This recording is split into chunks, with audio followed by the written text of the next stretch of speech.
What's up, guys? Welcome back to Engine25 Reviews. This is a show where I invite friends, colleagues, academics, others who are way funnier, smarter, and generally just more qualified than me, and we chat movies, TV shows, and generally nerd out about stuff we think is cool. If you like that, hit that subscribe button, ring that bell, and tell your friends. Doing my best to get episodes out at least bi-weekly, usually on Sundays. If you ring that bell, you'll never miss one. We are available on YouTube as a video and as an audio podcast on Spotify, Apple Podcasts, Google Podcasts, Pocket Casts, and Radio Public. Just search Engine25 Reviews on your favorite service, no space in Engine25, or hit one of the links in the notes down below. My name is Brandon. I'm your Ken for the day, coming at you from the Dream House. You can the Mojo Dojo Casa House. Yes, ma'am. Of course. You can find me at Engine25 on all the things, sometimes with an underscore at the end. Today we're talking the Barbie movie, directed by Greta Gerwig. But before we get there, I want to introduce our guests. I'm here today with two brilliant, beautiful, and talented Barbies. Catherine Burrell, a grad student Barbie, is a communication PhD student at the University of Massachusetts Amherst, specializing in film studies. She holds a BA in theater and film studies from Georgia Southern University, and an MA in communication and documentary studies from Northern Arizona University. We also have Kaylee King, who is Dr. Barbie. She's a higher education professional in Boston, Massachusetts, where she lives with her husband, Donovan, their son, Liam, and their three cats, Atticus, Radley, and Scout. She's a lifelong lover of all things pink and can confidently say she never had a weird Barbie. How's it going? Kaylee, you go first. Never had a weird Barbie. You never had, really? No, I was very about keeping them pristine. It was very important that they not look crazy. I wasn't allowed to cut their hair or do anything, so I had to kind of live vicariously through this a little bit because I didn't play with them too hard.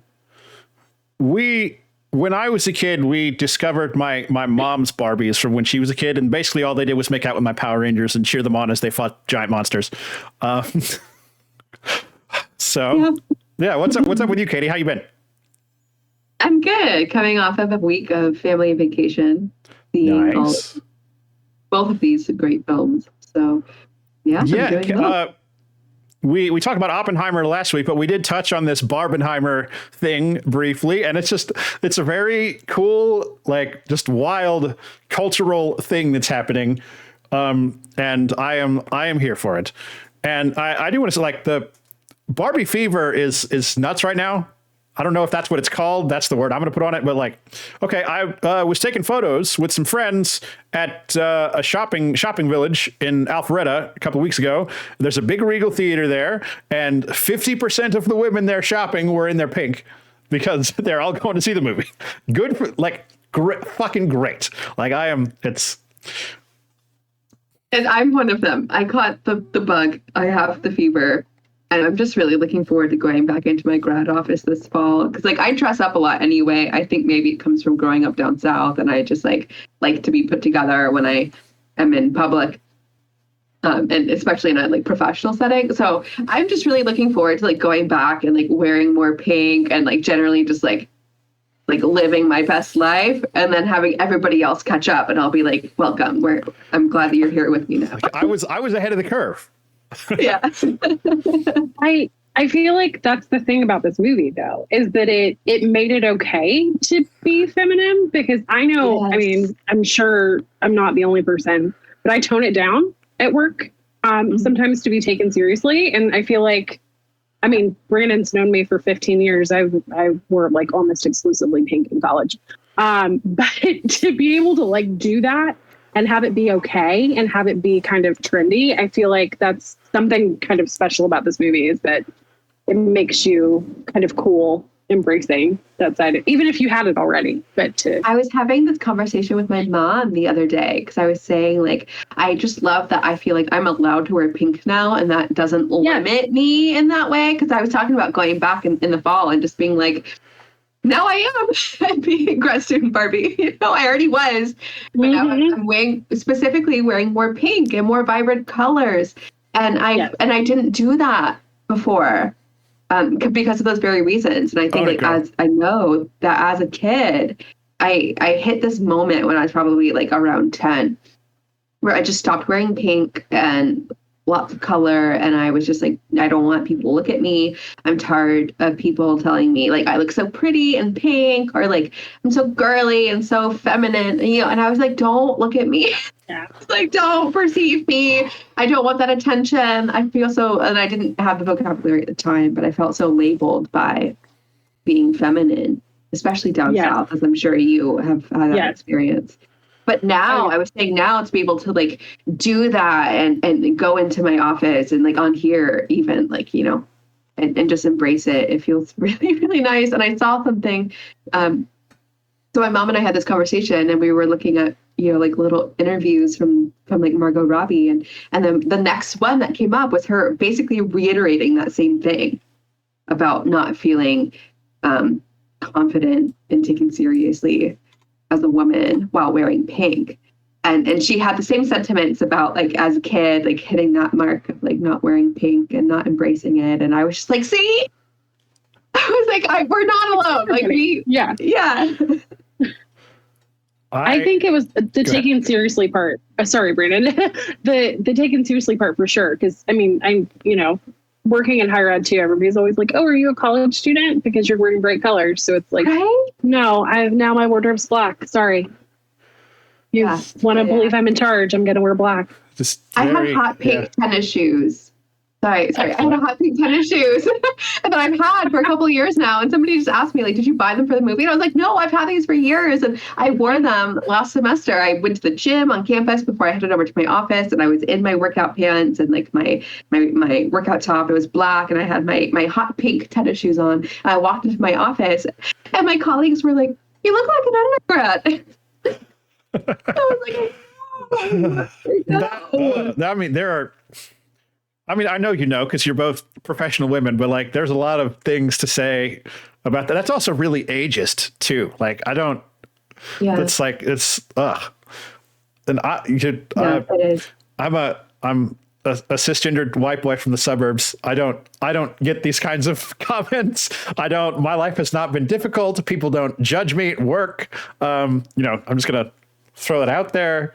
That's as much as you want, honestly, because that's what this movie is about, is like also like that cisgender white boy experience, like 100%. You know, and I am lucky to work at a place where there, you know, like there are people of a variety of races and men and women and a big wide range of ages, and you know, it is I don't know, I guess it's a welcoming environment, which is nice, and it means I meet a lot of interesting people of all kinds of backgrounds, and it's wonderful. I imagine also that your job probably is the culture is very collaborative, and you don't ever like really work alone. Please correct me if I'm wrong, but I feel like yes and no, because my thing is very specific. For the viewers, I'm the AV manager for an NGO and an events venue downtown, and it is a lot of different people. The different kinds of people work there. A lot of different kinds of people come through. So like I work. All the different departments kind of know me because I do their events. But like, I'm also doing my thing. I'm almost always just kind of alone. Like, I'm the guy in the window when your computer's not working and you wave, like that's me. But you know, like I am very proud to say that I contribute my small part to their work, even though I can't take credit. I'm not doing what they're doing, which is very impressive. I'm just, I turn the lights on, I make sure the screen works, and it allows them to conduct their meeting. And that's my thing. I was just asking because I feel like at least in higher education, but especially on the more like faculty and researcher side, it can be such an insular position, and like your job is you, right? So my job is sitting at home and doing my research. My job is putting together my slides and delivering lectures. Even if I'm in front of a classroom with kids, it's still me and my responsibility, right? And so I'm not really working with other people. I could be talking to other people. It's just a different environment. So like, you know, it's when you walk into the higher ed environment, you're kind of like, you are your job in some ways. And so if you walk into that and then people are like going to take a look at you and see your pink blazer and, I don't know, like that in itself, it's a weird environment to like when you are your work. And so then like to come in and be a woman in that environment and not have the collaboration to like lean on other people or like learn how to do your specific work in that way is just different. And I think that's like part of, I don't remember how we got onto this topic, but like being the person doing the work is much different than like being in a welcoming environment. And still like collaborating with other people. Mm-hmm. So, I don't know. What do you think? Yeah, I would agree. And to your point, I'm obviously on a different side of higher ed because I work with, I manage people that manage students, and I kind of work across campus asking people for things when I put on events. And to your point about being taken seriously, when I'm asking the president to speak at an event, I'm probably not going to wear pink going into the president's office to be like, hi, I'm the person in charge. But can you help me do this pink, thing? You shouldn't feel like it's bad for you to wear pink. Well, that's the thing about this movie, though, is like I walked out of the theater and that's exactly how I felt. I was like, why have I been doing this? Like, that was the thing about this movie that I thought was so cool, is that's how I felt when I was walking out of the theater, is exactly what you said, where it was like, why have I been doing this? And I like, when you asked me to do this and you were like, we're going to wear pink, I was thinking, and I was in my closet and I was like, I don't have anything pink.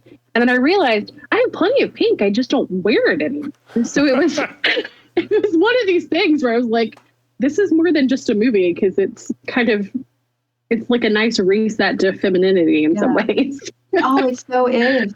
And like, I had a moment where I realized like I had a couple of pink pieces, but this is a very muted pink that I could wear like to a conference, right? But it's not the same as this. And then I have my hot pink tennis shoes, but all of my pink was very limited and mostly just for like athletic wear. And I was like, I don't have any pink to wear day to day.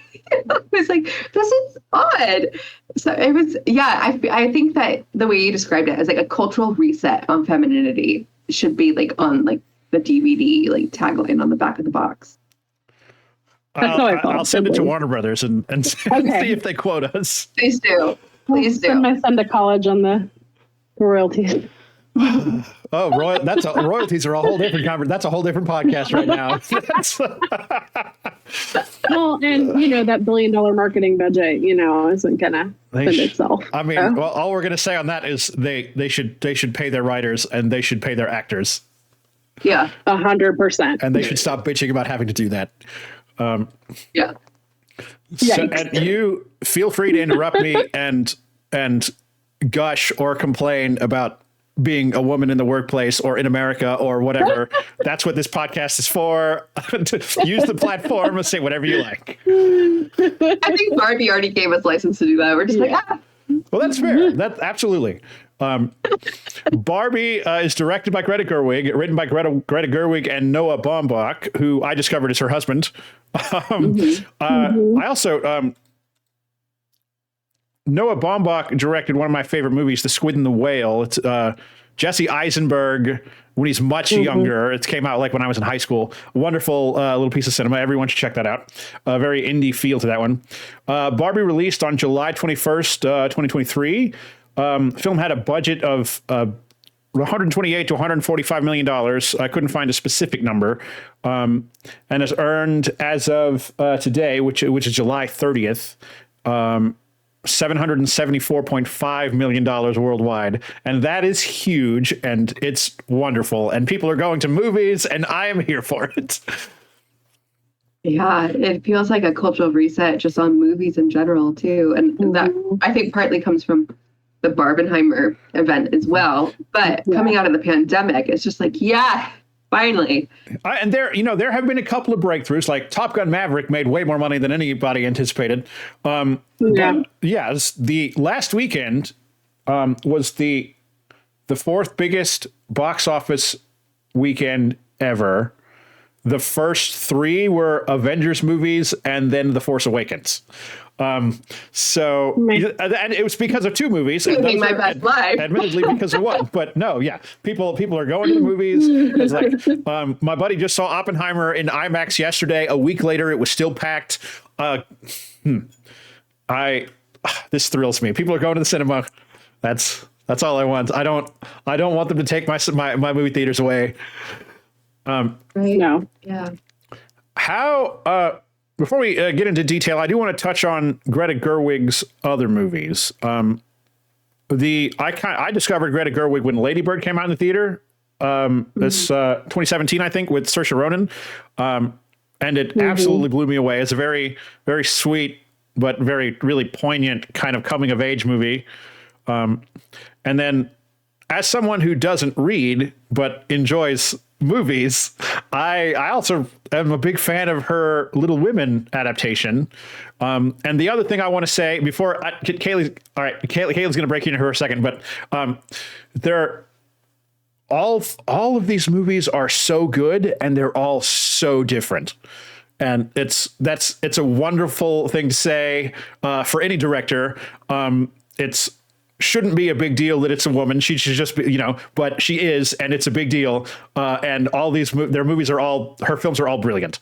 Kaylee, please, if you want to break in about Little Women or Lady Bird, please do. Little Women, I haven't seen Lady Bird because I have mommy issues, so I won't watch it. But fair. Little Women, so I work at the place that it was shot, part of it. So part of it was shot on my campus, which I think is really cool. I get to work in there all the time. And the other thing is when they were shooting Little Women, one of my husband's friends from grad school was the person that got the knock on the door that said, she lived in Concord, and she got a knock on her door that said, "Hey, we really love your house. Greta Gerwig wants to stay here. Can we kick you out of your house for filming?" So Greta Gerwig lived in their house. Yeah. Oh, yeah. They went to their lake house for like 8 weeks or however long it was filming. And they remodeled her bathroom because Greta was pregnant and wasn't telling anybody, and she needed to be able to soak in the tub. So. Oh my God. It's like my weird Greta Gerwig story. She came by, I wasn't working there yet, but she came by my office one day and was like sitting in our space while she was waiting for filming next door. But yeah, I work in that space all the time. So love that movie. She's great at all accounts. So. Has anyone seen, there's another movie. Has anyone seen Nights and Weekends? No. That is a movie that she apparently directed in 2008 that I just discovered the other day doing some reading up for Barbie. And yeah, I haven't seen it either. And I am co-written and co-directed with Joe Swanberg. So it's definitely on the list. I haven't had a chance to check it out since I discovered it, but yeah, it's a thing. It's out there. She was also in No Strings Attached as an actress, and I weirdly love that movie. I think it's very funny. Been in a lot of stuff. She was great in that. Especially she's in. That's the first thing I saw her in. She's in a few of Noah Baumbach's movies. She's in Frances Ha. In fact, she plays Frances. And she's a voice actor here. She's in Isle of Dogs, a couple of other things. She's a really prolific artist. She also starred in Nights and Weekends, which is an impressive thing for anyone if you're acting and directing a movie at the same time. Yeah. So yeah, she's lovely and talented, and I can't wait to see what the next thing is. It could be a Narnia movie. There are other whispers. She's agreed to make 2 Narnia films for Netflix. There are other whispers that I'm not going to get into here because they're officially rumor as of right now, but she's going on to big things, which is very exciting. I think it's cool that she got to show. Oh, go ahead. I'm so sorry. I was just going to say that I love Little Women so much. And I remember going to see Lady Bird specifically. I was still in Statesboro and I had to drive to Savannah in order to see Lady Bird. So a friend of mine went and did that. And so I have like very specific memories of seeing Greta Gerwig films, which I'm like, I didn't expect. And Little Women I saw with my cousin and my aunt, and I loved it so much, and I was just in raptures over the screenplay and the visual differences between the different times, and loved putting that together. And I remember my aunt and my cousin were just like, we didn't like how they did that. They were like, I don't like how they jump back and forth, and I was just like, fair. it was like one of those moments where I was like, this is where my film study side comes in, because I'm going, that's cool and different. And they're just like looking for an entertaining story, that was really cool. And I was, so I remember like having like discussions with my family about how we received the film and what we liked and didn't like about it. And then this one, Barbie, is just like, it's just the cultural event. And the fact that I did get to see it with my family as well is just like icing on the cake. So I have very specific memories of Greta's films, which like seems, I was like not expecting that.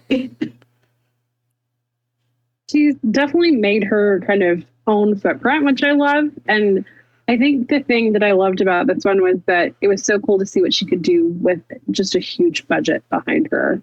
And it was nice to like root for her in that way and be like, okay, let's see this and hope it does well. And then the fact that it has done well and biggest opening ever for a female director, contributing to the 4th biggest box office weekend ever. Yeah.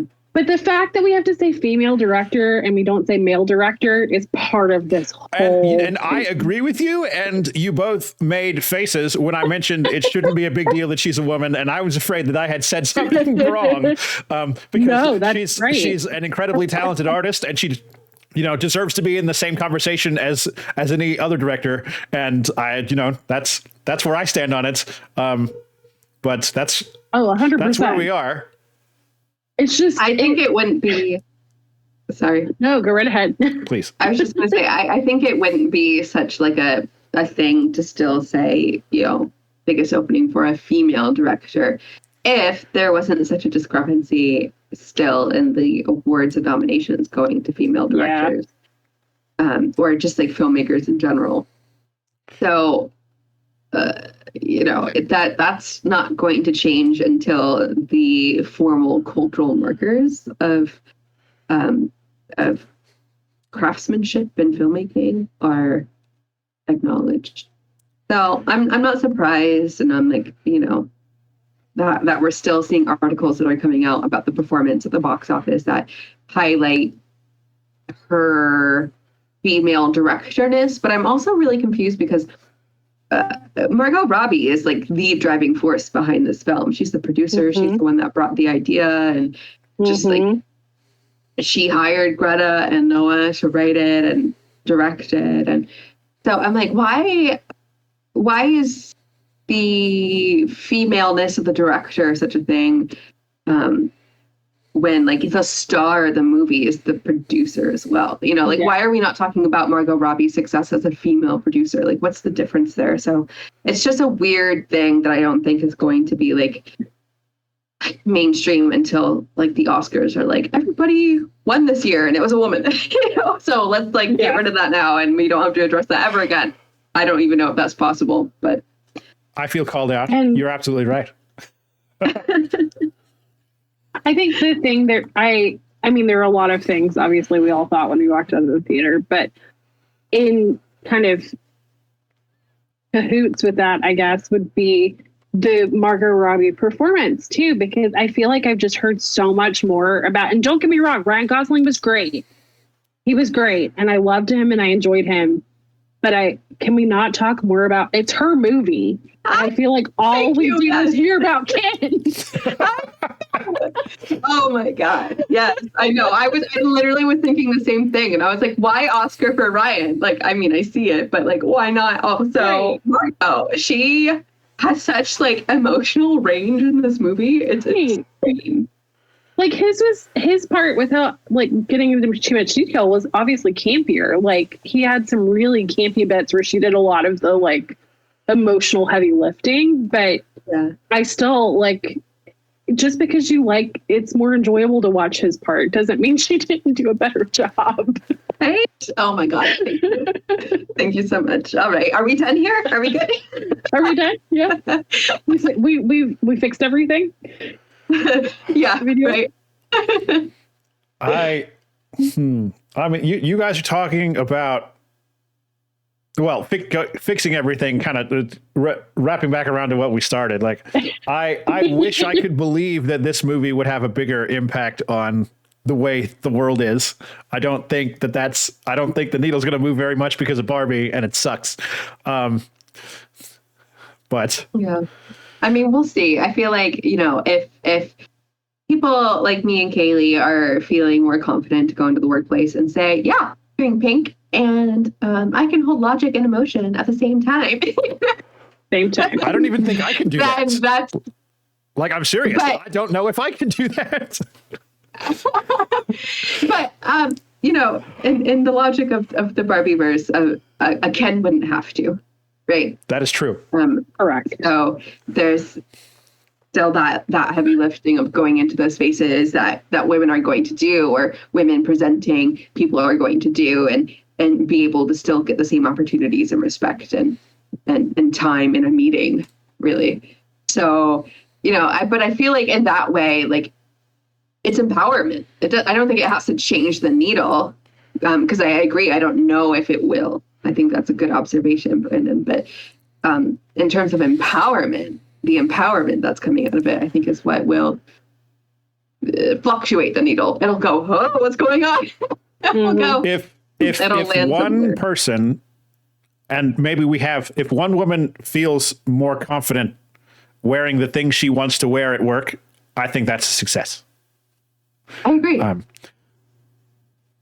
The other piece of this that I still think could go further, because it could have, but it was nice to see Barbies of different shapes and different colors. Yeah, and there was a that's piece of something empowerment of that too. Absolutely, something I want to touch on. And then there was a Barbie in a wheelchair. And I wish we got more of that. Like, disability rights is that's a thing for me. And it's you're absolutely right. Issa Rae, even among the Kens, Simu Liu and we should talk about focus on Barbies more. But yeah, Kingsley Ben-Adir for sure. Like this, a wonderfully diverse cast, a lot of wonderful female actors with all shapes and sizes. It's beautiful.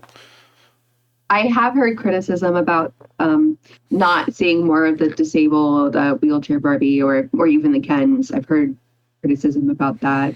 I've also heard criticism about gender fluidity and trans. But I think, like, without giving anything away, there's only so much that a film can focus on while making an impact. So I think they knew where they could, and then threw in very specific nods and suggestions, but so that people in the know looking for that representation would be able to find it without having to over inundate the screenplay.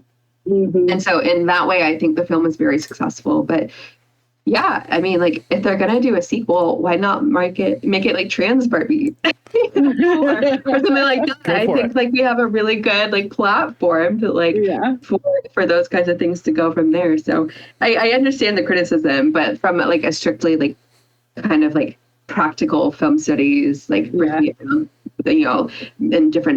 compartmentalizing a film's parts, like I can see why those topics of disabilities or trans were not more on the forefront, because there's only so much space to make something effective. So that's my soapbox.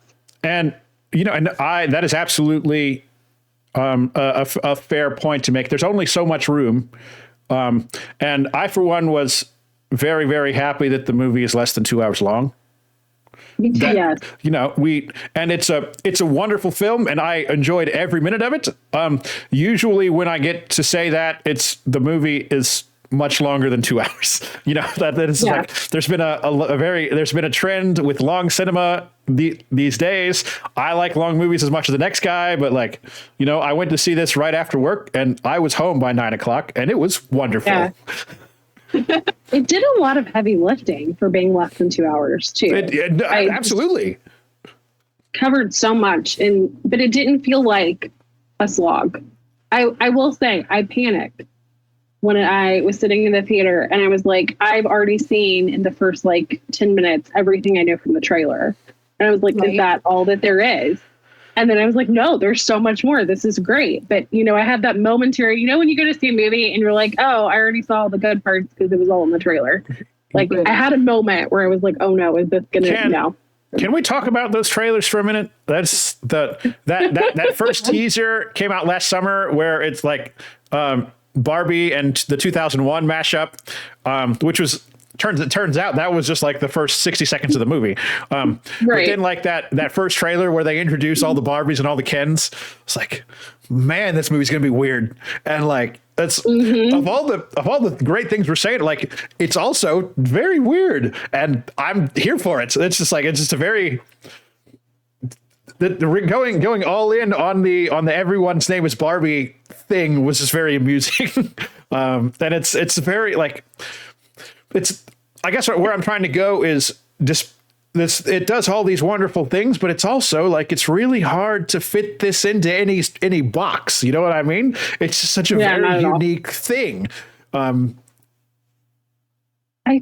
think, again, without going too far, I think part of what worked about it is there was just such a willing suspension of disbelief across the board.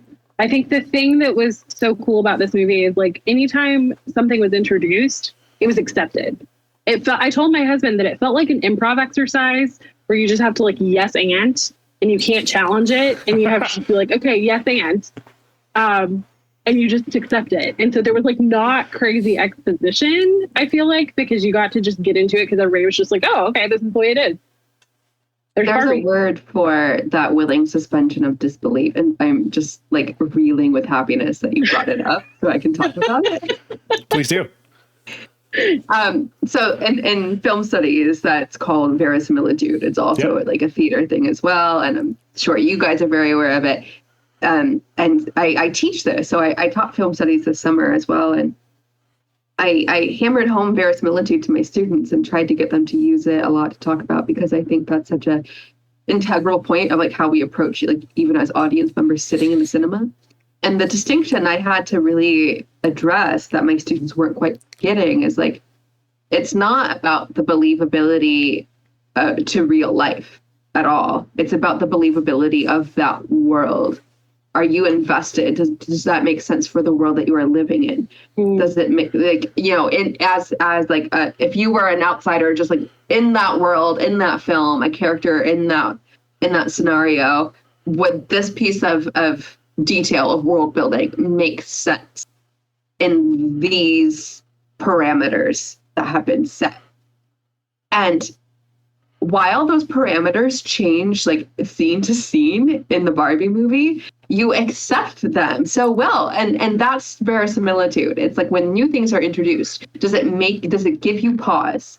Does it make you question if this belongs there? And I never felt like that in the Barbie movie, which is, I think it's one of its like greatest strengths, especially in a film that, as we know from the trailers, goes from Barbie land to the real world. And that could fly so well, like it did, or it could fall flat on its face. And I'm really, really happy with the way that audiences are like, yeah, I'm Barbie, and he's Ken, and he's just Alan, and like, and they're just like, that makes total sense that they just like got to the real world that way, and when it really like doesn't, But in that world that they've created through the editing and the world building on set, it's just like, it's I think a masterpiece of verisimilitude, that willing suspension of disbelief. So it makes me really happy. I love talking about verisimilitude. I kind of forgot. I know that word, but I had forgotten it. So you just retaught me something. So yay! Barbie's the gift that keeps on giving to us all. Right? It is indeed. There was a bit, and I'm not going to say what it was, but there was a bit kind of toward the end where it really, I was like, yep, okay, I'm not imagining this, because they just say crazy things, and you're just like, okay, sure, why not? Well, we're just going to go with it. Worked many times. Yeah. Fine. We've been rolling with it for an hour and a half. Let's go for 15 more minutes. Why not? It worked. Yeah. One big surprise to me that came in right. Let's talk about the cast for a minute. In the trailers they reveal that a lot of the ladies. So I knew quite a few people. Helen Mirren plays the narrator. It's like that was like. It's like, that's Helen Mirren. Like, yeah. It was. I recognized her instantly from the trailer last summer. Yeah. Oh, yeah. Maybe I'm misremembering. Okay. Yeah. She did the beginning with the 2001. She's the one in the beginning where she's like, in the beginning there was the. Okay. Fair. Yeah. And I was like, I did not make that connection. I knew during the movie for sure. Oh yeah. But yeah, I just want to run through the. Didn't they release a poster with her on it though? I was like, Helen Mirren is narrator Barbie or something like that. After the movie came out, they did. Yeah. Okay. So yeah, I'm gonna run quick through the cast list here because it's fantastic. Margot Robbie is the lead Barbie in the movie. They kind of call her stereotypical Barbie. I don't know if I love that, but that's what they went with. I love it. You did? Okay. I loved it too. Kate McKinnon, who I'm always down for whatever weirdness she wants to bring. Issa Rae is delightful. Alexandra Shipp, which who I know from like the later not so good X-Men movies, but she's very talented. Emma Mackey, who is on Netflix, the Netflix show Sex Education, which is fantastic. Like half the cast is like that in this movie. Yeah, right. Emma Mackey is also in the Death on the Nile. She plays. She is. Oh. Yes. My aunt and uncle love the Hercule Poirot. We have to do Haunting in Venice. That comes out in a few weeks. If you I just saw that's new. Yeah, but Emma Mackey's in Death on the Nile. So nice. My aunt leaned over to me and she was like, "Who is that? She's so familiar." And I was like, "Death on the Nile, the redhead." And she goes, it was such a good moment. Other names here: Lucy Boynton. She's in the Bohemian Rhapsody movie. They're at the first couple of minutes of the movie. They have like a big dance party, and then like Dua Lipa is there as a mermaid, and I'm like, you know what? I bet she's singing this song. But who is her Ken Barbie is or Ken Mermaid is John Cena. John Cena, yeah. The Kens, Ryan Gosling, his job is just beach. He's Beach Ken. He's not lifeguard. That made me, yeah. That made me laugh. He's like, my job is just beach. Simu Liu from Shang-Chi, Kingsley Ben-Adir, Nkuti Gatwa, who's also from Sex Education. And then Michael Cera is Ken's buddy Alan. America Ferrera is in here. Will Ferrell is here. Will Ferrell plays exactly the same character he played in the Lego movie. Scott Evans. This is how we get our Marvel-verse and Barbie-verse crossover. It's true. Rhea Perlman, Emerald Fennell, who's also a director and actress. She did Promising Young Woman a couple of years ago. It's just a wonderful cast of very talented and diverse people.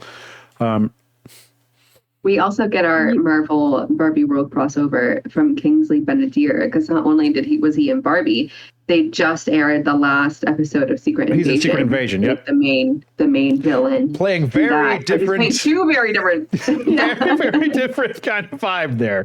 Yeah. But wonderful.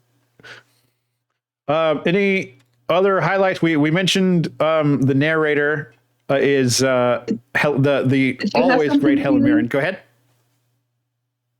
I think Haley had something that she was. No, I'm trying to remember the name of the guy who's one of the execs, because he played Kevin Swain in Eurovision Fire Saga with Will Ferrell, and I thought he was hysterical in that, and he was one of the execs in this, but I can't remember his name, so I was trying to sneakily look him up really quick. Together. I don't know. I love Eurovision Fire Saga. The office assistant at Mattel is also one of the guys from Sex Education. I forget his name though. I'm trying to find him here in the cast list. Did they just bring the cast of Sex Education over? It's possible. About half of it, yeah. Have you guys seen it? It's wonderful. No. It's on my list. I've been kind of doing a doctorate the last 3 years and haven't watched TV, but now I'm watching all the things. So right, that's fair. Right, Jamie Demetriou. I hear that takes up a lot of time. Yeah. Jamie Demetriou. hysterical. He didn't say a lot, but he was funny. He had a couple bits. He's in Paddington, I guess, as well. But, yeah, okay, that's where I knew him from, was Paddington.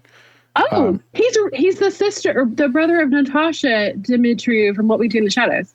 Oh my God! What? No There's way. something. Yeah, I didn't realize that, but yeah. So him, I think he's hysterical.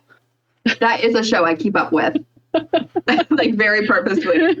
Wow, I love that connection. That's great. And they were both in Eurovision because she's in it briefly too. Yeah. Wow. Oh my God, love that. The more you know. The more you know. Excellent. I'm trying to think of anybody else that was big. Oh, I think they just have people Easter egged all over the cast. Oh, costume designer. Yes. Oh my. Jacqueline Duran. Yeah. I want to talk about production design in a little bit more detail. We've mentioned the pinkness for sure, but Jacqueline Duran. She is amazing. She's worked a lot with more like historical pieces as well. She's done a lot of work with Joe Wright, who I love as a director. So she did Pride and Prejudice 2005. She did Anna Karenina. She did Atonement. That's the one they reference in the movie, isn't it? No, that's 1997 BBC miniseries, Pride and Prejudice. Miniseries. Okay. Colin Firth, not what's his face? Okay. Not. Why am I blanking? Oh my God, because he's amazing. He's on Succession. Yeah. Why am I blanking? I know his name, Matthew McFadden. Yeah. Okay, yeah. I was like, I know his name, but I love the 2005 Pride and Prejudice. That's my movie. Me too. My husband's never seen it, so that's on our list. I haven't seen it since 2005. I digress. Oh, okay. You must rewatch. It's a masterpiece. That's another episode. Let's do that one. Oh, please. It has been a struggle to find the time to do all the movies I wanted to do in the last 3 months because this summer is ridiculous. But there's going to be some slowdown coming here in the fall. There's definitely a handful of big ones, but like we could pepper in some library reviews. Throwback series. Yeah. Yeah, like top 3 favorites and pick one. So Jacqueline Duran's done a lot of work with him and other big name films. She's won an Oscar, I believe it was for Anna Karenina. Mm-hmm. Oh, the costumes in that were amazing. Right. True. So that was her, and she does a great job. And so I was talking to my niece about the film, and we can talk a little bit more about that. But my niece saw it, and I asked her, she's quite young, and I asked her, I was like, so did you like the costumes? Barbie had a lot of nice outfits. And she was like, yes. Oh my God, love. And I was like, great. I was like, well, the costume designer has won an Academy Award and been nominated many times for her costumes. And my niece, it was just so cute because she was like putting together these like extra diegetic, like outside the world of movie things for the first time. Maybe not the first time, but I saw it in her eyes. She was like, and I was like, do you think she'll win or get it nominated for the costumes for Barbie for the Oscar? And she was like, yeah, definitely. It was so cute. I was like, all right, got it. So I am a huge lover of Jacqueline Duran's costume design. And I think that the way that she matches the costumes here, and her resume is very impressive for sure. It's basically anything Joe Wright has done. Several Mike Leigh movies. Who did Happy Go Lucky is the big one that sticks out to me. Did the live action Beauty and the Beast. 1917 by Sam Mendes. The Batman, the new Matt Reeves movie. She designed the new Batman costume. She's so versatile. Prolific. Yeah, she's incredibly prolific. Incredible Women in the Workplace, Exhibit A. There we go. Yeah, Jacqueline Duran. I think there's something so hard, or there must be, I'm not a costume designer, about having a point of reference that exists, but then also making it your own thing. And the way they were able to just so seamlessly like do a portion that was recreations of classic Barbie things with also making it their own. and the way she like made it all look as part of the same thing was just so cool. Like you can't take like Barbie clothes and then just make them bigger. Like, they don't, right. You have to make it fit on a real person, but also still be that thing that Barbie fans will know. You know what I mean? Like, and that's a very difficult line to walk. And fit in an ensemble of characters that are different but the same at the same time. And the set is just like, I heard a rumor that there was like a shortage of pink paint in the world because of this movie. I read that too. It's difficult to say if that kind of thing is real, but it's certainly a possibility. But to work with that too, like we can see on the background behind you, like there's lots of pink, but then there's the complementary colors and just everything else. There's a pop of yellow and so like to work these costumes into the set design and the background, the props and everything is just like the job of Jacqueline Durant and her team is, let's not forget all the other people working with her. Coupled with the hair and makeup, I was thinking about like how specific, what were their conversations about the shade of the Barbie wigs, like for Margot Robbie, and like what colors, was it easy to work with the pastels, or was it a very specific shade of what, so all of those conversations are going on with, set and direction and lighting as well, because you have to light the costumes. That changes the way they look. And all of it working together on these very specific costumes. I was just like, this is art. This is art. It is. And the way they were able to, I read the thing where it was like there was no water on the, because, they're making it believable as look at my, live in this thing. Oh, it's over here. My pool right here at the outside the Mojo Dojo Casa house. It's just like made of glass. Right. Just the level of the production value, the level of detail. And then even, I may be crazy. I may be the only person that saw this, but it seemed like the way they did Ryan Gosling's skin made him look more doll-like. It wasn't modeled, but it was like the way they gave him his tan, but then they like matted it out with the hair. He looked like a doll. Yeah, they didn't like do the really specific like contouring or like stippling or whatever to make it look like skin and like have the shadows of skin. He literally just like plastic. Neck. Yeah. Every time he would like lean, I would look at his neck and I'd be like, that is not skin. Like that's not. Finally revealed that Ryan Gosling is made of plastic. That also goes on the DVD jacket. Yeah. That is not skin. That is not skin. That's a different kind of vibe, I feel. That's Silence of the Lambs. I missed you, Kaylee. Don't worry about it. I do want to talk like and again, for video viewers, you can kind of see here because I got my background is the set from the movie, but the like it's very obviously constructed and like not like it's deliberately just like fake enough, but it makes total sense. And I love that like none of the houses, they're giant doll houses. None of them have front walls. Yeah.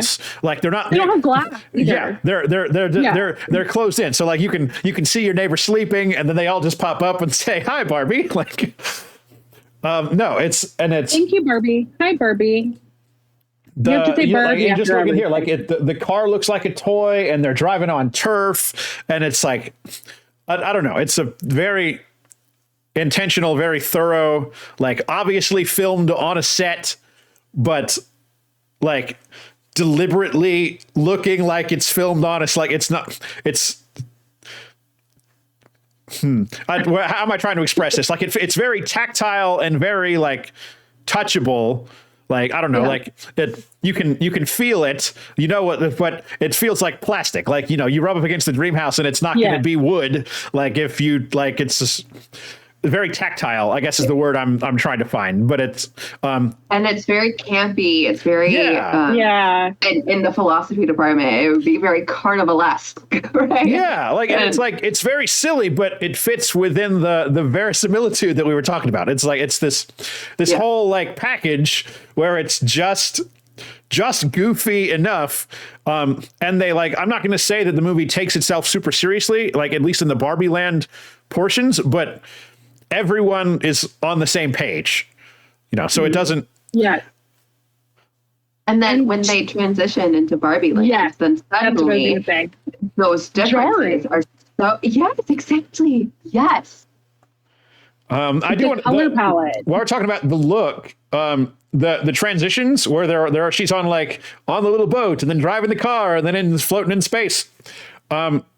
That very little CGI used there, which was a surprise to me. Like all those goofy backdrops and stuff, that's all like scrolling matte paintings and things, or like that's most of it's real, and it's just a very silly, goofy thing that that's very old school. Like put the actors on a giant conveyor belt or a giant treadmill kind of thing to pull. It's an old school, like 1940s way to pull off that kind of gag, and I'm very okay with it. And it really did. Oh, go ahead. I was just going to say that speaks to, I think, like the world of Barbie being very impractical, but very staged. And from that era as well, like the 1950s, 60s, methods of filmmaking are not what they are today. And so I think that like having that sequence and lead them into the jarring world of the real world is like the biggest like visual punch in the gut. And I think too, like everybody was talking about, is this going to be like a Wizard of Oz thing before it came out, or it was like, we know there's going to be references. And I think that was one of the biggest not copy pasted references, where it wasn't like plot was the same, but it was visually, that also reminded me of Wizard of Oz, where it was like that same production value of, I felt like I was watching that a little bit, where it was again, the same kind of film, techniques and that sort of thing. But it really made it so jarring when you got to the real world, because all of a sudden I was like, where's the color? Like all the kids, color? Where's the vibe? When I was in high school, not all the kids were Gothic. There were definitely some, but like not all of them. Would it surprise you if I said I was one of those pretty emo kids? It's true. Okay. I ain't judging. I know. People change. That was my era when I was like, don't look at me. I'm not wearing pink. Meanwhile, I was wearing all the pink and too much blush and just being a cute little Southern belle, and medium ground. But yeah, it really did kind of hurt my eyes for a second when I saw it there, and I was like, why? Why is everything gray? Talking about like embodiment of experience, though, like as an audience member, how we do so much of that work and it's never quite so evident, but I like that transition, that the production values of being in Barbie land and everything that goes with that, like we talked about, and then going through that highly stylized transition traveling sequence that's done so traditionally, right? Like not with the CGI. It's done so in a way that people understand kind of like what is happening without it being too real, and then to come onto Venice Beach and it's ironic that the beach is not this like very vibrant, lively, happy place, like as Barbie says, there's definitely an undertone of fear. Not a spoiler. She's like, no, not what I thought. We see that in the trailer, and they're like, why is everybody looking at me? And to like have that gut punch, like visual reaction, I think is like obviously the goal of Greta in that moment, is to go like, all right, so now you're invested in this movie because you have felt what this experience is like, which I think is not quite unlike the experience of like women going into the workplace and, going in with your best intentions, having a good day, bringing your effort and your ideas and your person into a space, and then to like be met with an obstacle that you weren't expecting, and to like have that like embodied experience of like being in a room where people are like, only valuing you for what you can do for them, you know? Yeah. So I feel like that's not a thematic reach on authorial intent's a whole nother rabbit hole, but I don't feel like that's reach in this case. So yeah. Anyway. And I mean, kind of to our earlier point too, I feel like it also highlighted the craziness of the costumes, because you get these Barbie costumes in the real world and all of a sudden it's this crazy juxtaposition of the two, and you really get to appreciate how doll-like all of those things look when you put them on people on Venice Beach. Yeah. Very like goofy and exaggerated, like. Yeah. I like the cowboy one specifically that was in a lot of the trailers, the pink one that's like on all the posters. That one, just for some reason, I think it's the impracticality of what it was, plus the color, plus, just and the spectacle of it all. Katie knows, we have talked a lot on the show about how they dress women, and specifically practicality of things. And, it's like it's deliberately and logically impractical. It's you can't ride a horse in that stuff that she's wearing, even though it's supposed to kind of give you that vibe or whatever, cowgirl Barbie or something like that. But just highly, highly impractical. And yet in this case, it works. It highlights that Barbie wears a costume, and she's still doing that in the real world. I love that you put it that way. That's absolutely right. Yes. And the thing that's so crazy about it, though, right, is that she got it from the real world. So theoretically, there's somebody else in the world that could go get this, but yet on her, it looks insane. Stereotypical.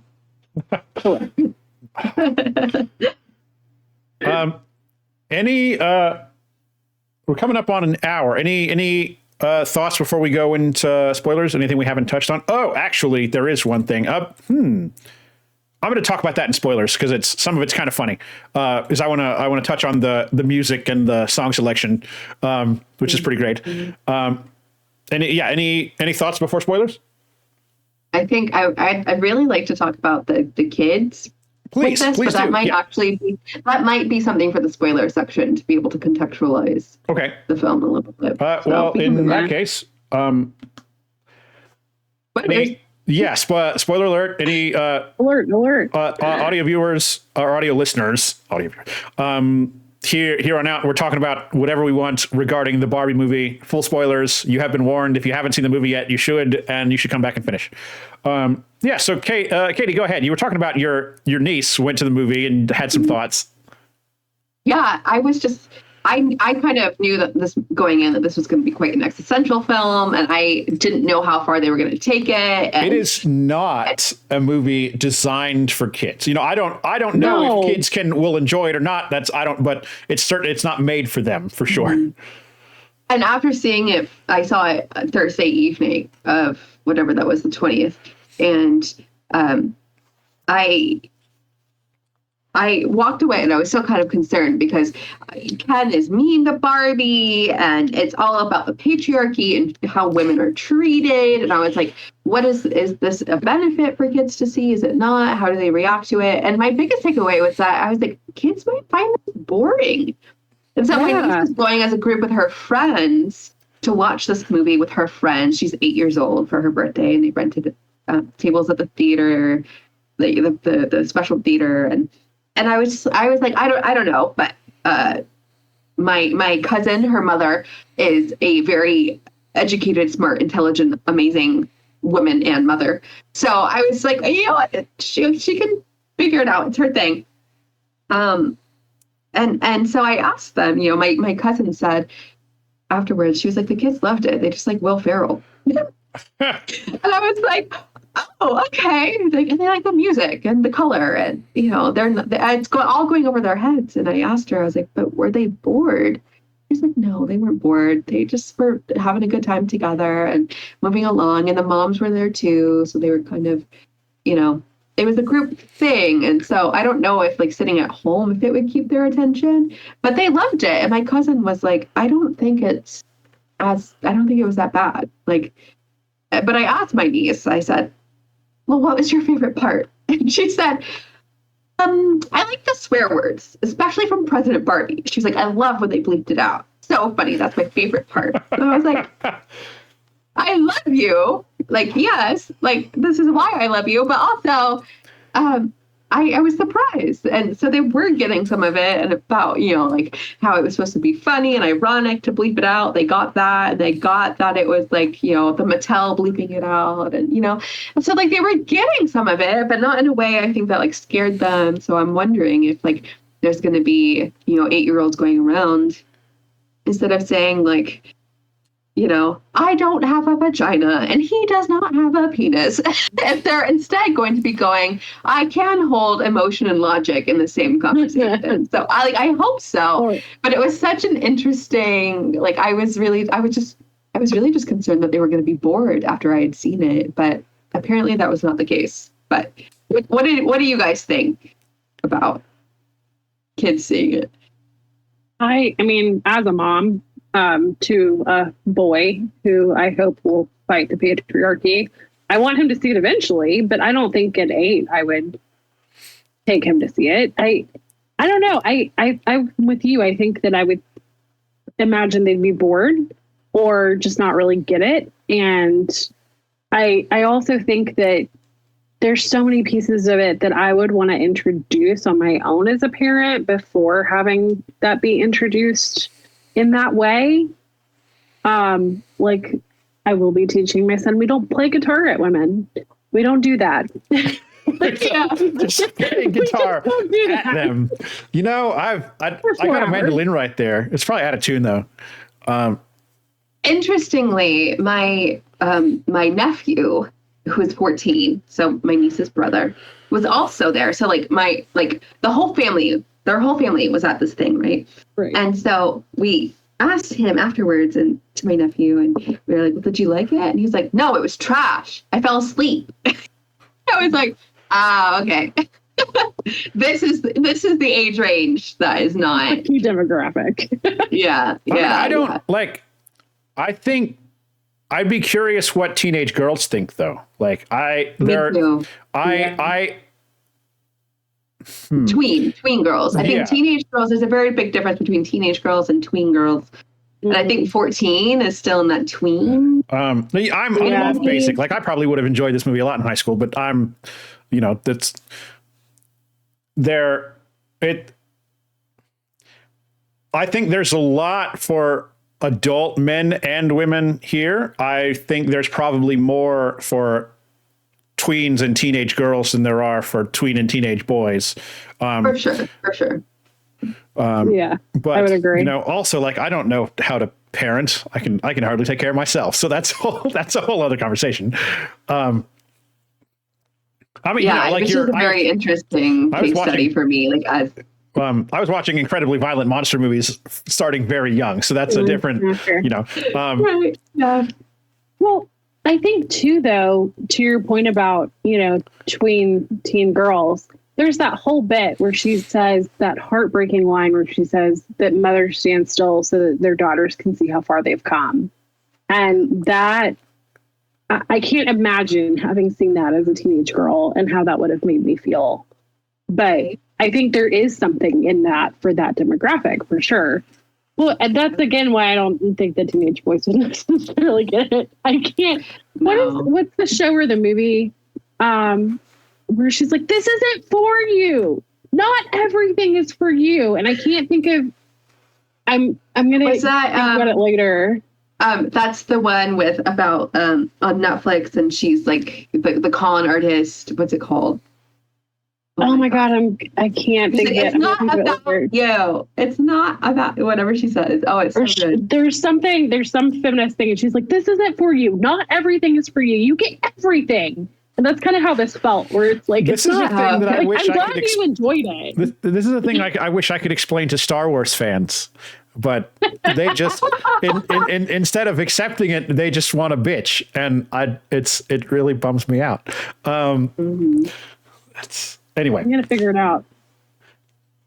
Yeah. Yeah, but it was a very interesting kind of like case study for me because I'm moving into doing audience research within like a film studies perspective. And so to be able to just like look at like how different demographics are like responding to it, not even just in like categories, but like in actual like comments and approaches and thinking about it later and like what the initial reactions are. I just find it so interesting. And so I was like, I wasn't ever going to be like, don't take the niece to see this movie. I was like, one, that's not my decision. But two, I was like, there was a part of me that was kind of like, please don't cancel so I can ask her what she thought. And it was so interesting. And I love because like, I saw the whole family like the night after that or something like that. And I heard from all of them, what all of their perspectives were, and everybody's was different. And it was, the 8-year-old girl got so much out of it as well. And so I hope that she can look back and be like, for my 8th birthday, like I saw the Barbie movie with my whole family and all of my girlfriends and their moms were there. And wow, now I love it. I can understand that moment. And at the moment, I kind of understood this part of it. And so I don't know, I'll come back around with her in like 10 years and just be like, how you feeling now? Yeah. But it was very interesting. Go ahead, Kaylee. I figured it out. It wasn't a movie, and I'm really sad to say what this reference is from. But there was a skit called Wells for Sensitive Boys on SNL with Emma Stone, where Fisher Price makes a line of toys for sensitive boys, and Emma Stone is yelling at the other little boys, and she goes, "This isn't for you. Not everything is for you." So that's where so good, though. So good. I love it. For that. Right, exactly. And I was going to say, it's so on topic because like I heard a rumor that Greta Gerwig and Margot Robbie like also knew that Ryan Gosling should be there again because they saw him on SNL and they were just like, this guy. And so I just imagine that's probably the Kate McKinnon, Ryan Gosling like alien abduction scripts or skits, and he does those so well. And just as an actor, in working with Kate McKinnon, but also like the cast of SNL, especially the women, I love his episodes because he just goes with it and he lets the cast do their thing, and he knows that he's there to support it in some situations and lead and not in others. And so SNL is such a cultural marker that I love when it intersects with like theatrical releases or something like that, right? Either in the actors or the references that we bring in or things that they reference that SNL then makes into it. It's just such a whirlpool of like references and cultural markers. And so I can't wait. I'm really sad. I don't think SNL goes in the summer anyways, but I can't wait for all the Barbie skits that are gonna. Oh my God. Yeah. I didn't think about that. I really hope they get Ryan Gosling back and then bring in Kate McKinnon for like a guest skit. Like just to solidify the cultural marker of this movie. And he understands his role as a servicer to that message. Yes. So well. So well. Did you see, I obviously am very heavy on Barbie TikTok, but there was a clip going around where it was like the dance at the beginning. Does this look familiar at all? And they spliced the dance from the beginning dance party with his dance from Mickey Mouse Clubhouse when or whatever it is, like whatever the Disney show is. And it's almost the same dance. They clearly referenced it in the choreography. I didn't know that. I love it so much. It's like the part where they're doing like this. It's so funny. But the little references that they pulled from things like that, where it's like, we're going to do some of Ryan Gosling's Disney days, and we're going to do a little bit of this, and some of the Kate McKinnon Barbie. Yeah. My favorite Easter egg is that Gloria's husband in the movie, America. It's her real husband. It's her real husband. I died when I learned that. And the Si Se Puede from Gotta Kick It Up, Disney Channel. Yeah. I didn't get it in the moment, but I read about it, and then later I was like, of course. The Si Se Puede was great. I dropped back in. You were talking about Ryan Gosling and his House of Mouse days. Yes. I'm going to lead us into the music conversation, but listening to one of my favorite podcasts, Soundtracking with Edith Bowman. I've talked about it on the show before. And Greta Gerwig was on there talking about the music in the movie, and talking about the cast, whatever. And Ryan Gosling has tried to move away from his song and dance persona when he was younger and try to do like more different or weird or mature stuff. And then this movie was kind of his way to like reconcile with that. And you can do both and it's okay. And that's just, that's just a very cool thing. And he knocked it out of the logic park. and emotion at the same time. It all comes back to that. Serious Ryan, and it's song dance Ryan. Absolutely. Barbie, and it's gay. So the music in this movie is incredible. Like I love how the scene where all the kids are just playing guitar to that. They're just playing that Matchbox 20 song at the Barbies, and that's exactly the way you put it. Just playing guitar at women. I'm so mad though, because don't get me wrong, I'm glad I'm Just Ken on the soundtrack, but why is that not on the soundtrack? Why do we not get the full Ken singing? Is it not? Push. We do. Yeah. What? Do I not have the deluxe version or something? I got hoping to it. I thought it was. I know I've heard it. I'm gonna heard check. it like on TikTok and stuff, but it's not on the soundtrack on Apple Music. Really? I mean, looking at the track list, it's not there. That's so which weird. Makes me very upset. But like, why other versions? Maybe there's Best Weekend Ever edition. Oh, it's on the deluxe. I have it now. Yeah, I'm very excited. I just learned something. I was about to say, I was like looking for it. Yeah. The special edition. It's an additional thing. Yeah, because that's the best. That's silly. The real world. The granted. I was driving back home. My parents were visiting, and we had seen it with family near Boston, and we were listening to it in the car. And my dad plays guitar, right? He's self-taught. He's very, very good, and that's his thing. And so he has latched on to this whole like push Matchbox 20 thing, and he's like, I'm gonna learn it so that I can just like pull it out. And he just like he gets why it's funny, but he like is totally playing into it just like Ken, and it's so funny. And so we were listening to the Ryan Gosling version in the car, and he's like mimicking it, and we're just like getting it down, and just, we're laughing at how stereotypically hilariously like singing at somebody, playing at somebody the song is. He just gets it. It's so funny. I really, and I said to my mom the second time we saw it, I leaned over to her during the I'm Just Ken song, and I was like, I really hope, I don't know if it's going to happen, but I really hope this song gets nominated for Best Original Song, only because I want to see Ryan Gosling sing this song with the other Kens at the Academy Awards. Like, I just need that to happen. I don't know or really care, quite frankly, if it wins or not for that category. But I just need to see that in my life. I need it. That's fair. And I'm not saying that it could get there's a chance it could get multiple song nominations. If something gets nominated, it's going to be that incredible Billie Eilish song. It's so beautiful. Yeah. Say what? That was the other part of our conversation was that like we were like, well, there's so many good what was I made for? Original music. Yeah. I was like, Billie Eilish. I was like, she's already won an Oscar for Best Original Song, so that'll get in there. I was like, but I'm Just Ken. He's so Kaylee's making a face. She's a former opera singer, and she's about to have things to say. Hit me, Kaylee. First of all, I want to wake up to Liz's Pink every day.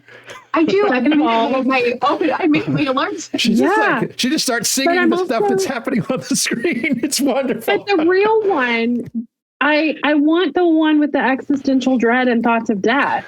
I want that one. Where she's like K for constant thoughts of death. But she just stopped. She's like, "Girl, you okay?" So I want that one. I need that in my life. I mean, the whole soundtrack is so good, but come on. Release it on the super deluxe. Right. If Taylor Swift can drop a bunch of random stuff, give me the Lizzo existential dread version. Existential dread version.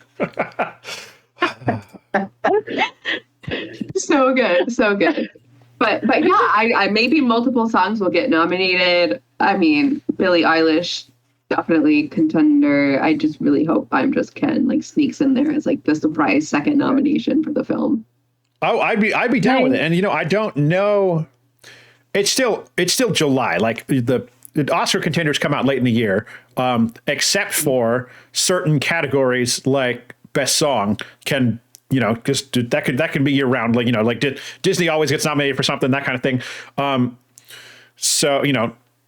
But I have thought about like Oscar consideration thus far, and it's probably like what's out so far. The big ones are probably Oppenheimer. I don't know that it'll win because there's some big stuff coming out in the fall, but like, I don't know of another movie other than Barbie that has a good chance for a Best Song nomination at this point. So that's like, I'm certain that the Billie Eilish song will get in there. And hey, if it gets more than one, good for them. Why not? But if Mark Ronson, I'll be like, great. On the topic of music, please, can we please talk about the thing that maybe made me laugh hardest of the whole movie, which is the Brandi Carlile cover of "Closer I Am to Find," and the quintessential, like the trope of I'm gonna go find myself and I have to sing "Closer to Find" in a convertible, and I was cackling. And then when America Ferrera is like going back, like she's decided she's leaving, and then she's like singing it, but she's not happy about it. So it's clearly like part of the process that you have to sing the song of discovery when you're leaving Barbie. Dying. First of all, great cover. It's her and her wife, which they're fantastic. But also just that trope of like young woman discovery. I'm going to sing Closer to Find because I have to go do this thing. I was dying. Like my theater wasn't laughing like I was. And I was like, am I the only one that gets it? Honestly, I didn't get it either. I'd never heard the song in my life. I had no context for it. And then I learned through the soundtrack and the Barbie playlist that Mark Ronson curated for Spotify. I learned about it and I was like, this is a thing. I was like, why are we not talking about this? It's so good. And I think it was the L Word, like the original L Word back in the 2000s that they called it the lesbian anthem. And it's like the song of I'm going to come out and like have self-discovery. And I think it was the L Word that kind of started that like cultural zeitgeist of this is the song that you sing when you are like figuring out who you are. But it's like been a thing. And I was dying. I was like, this is the most perfect reference. Here's what I died at. But I died at two things for different reasons. And I think we should all share of the things that we died at. I think that's a great use of our time. Really, really, really. I died so hard. And in fact, Brandon, I might have mentioned this to you at some point, but I died so hard at the trope of men loving the Godfather. Yes! Oh my God. It's okay. So I won't name names or go into too much detail. When I was in high school, I had a boyfriend and he was just like, that was his favorite movie. And I was really into movies, obviously, and it was a theater kid. And so when we were dating, we didn't date for very long, but when we were dating, he kept trying to get me to watch The Godfather. And I was like, I don't get Had you not seen it before? About The Godfather. No, I hadn't. And I was like, and here's the thing. For many, many years, I did not watch The Godfather, just out of like the whole thing about men loving The Godfather. I was like, I refuse to engage. And I would always come back to like that boyfriend that loved The Godfather. And so for the general like cis white manness of The Godfather, I stayed away for so long. I finally watched it during the pandemic as part of like I had time and I do film studies. So I was like, oh, my light went out. Oops. I finally had time and so I finally watched it and I was like, oh yeah, it's obviously good, but I'm okay. Flash forward. I teach film studies now. I'm getting more into the teaching role of my career, and I was teaching film studies this summer online, and they have to write a final paper. And I said to probably my mom, I was like, I'm just waiting for the dude that asks me if he could write about The Godfather. Lo and behold, the cis white man emailed me and said, I really want to write about The Godfather. And so I was coming off of that. I had gone through this whole thing in my life recently. And I was like, always the one that wants to write about The Godfather. So that part of this movie killed me because he goes, you've never seen The Godfather? Oh my God, like come watch it. And then she goes, or he says, I think start it over again. Yeah. And then she goes, will you talk through the whole thing?